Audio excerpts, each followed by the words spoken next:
আছে সেই বামপন্থার গৌরব, সেই দৃষ্টিভঙ্গি পুনরুত্থিত। তাই সংখ্যাগরিষ্ঠ মন গিয়েছে হারিয়ে, তাকে যদি পুনর্জাগরিত করতে সেই অতীতের গণ আন্দোলনের ইতিহাস, বহু শহীদের রক্তস্নাত আন্দোলন ভাবে আসবে। গণ আন্দোলনের তেজোদ্দীপ্ত ধারা নাকি অন্য কিছু?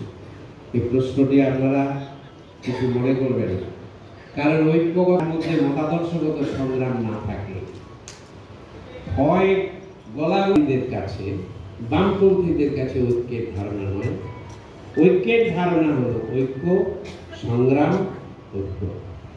ধর্ম যে বিষয়ে সরাসরি চলে আসছি, সে বিষয়ে নির্দিষ্টভাবে বামপন্থী রাজনৈতিক দল তাদের নিজেদের অবস্থান ব্যক্ত করেছেন, তার উপর জোর দিয়েছেন। তার সঙ্গে ইতিহাস, ভূগোল, বিজ্ঞান, মতাদর্শ, আন্দোলন, সংগ্রাম স্বাভাবিক সেগুলো চলে এসেছে। আমি আমার বক্তব্য দীর্ঘায়িত করব না। মনে করি যে বাংলা পুনরুজ্জীবনের জন্য এবং এদেশের ভবিষ্যতের জন্য পশ্চিমবঙ্গে বামপন্থা পুনরুত্থানের প্রয়োজন আছে। যখনই বলি আমি পুনর্জাগরণ বা পুনরুত্থান বা পুনরুজ্জীবন, তখন আমরা স্বীকার করি যে এই জীবনের আগেও আর একটা জীবন ছিল, যদি আমি জন্মান্তর বিশ্বাস করি না। আমরা ইতিহাসকে অস্বীকার করতে পারি না, কিন্তু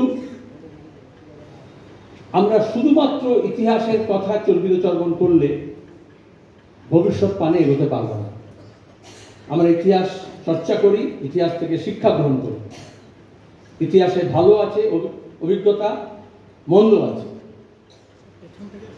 তার মধ্যে দাঁড়িয়ে যারা প্রগতিবাদী হয় তারা ইতিহাস থেকে শিক্ষা নেয়,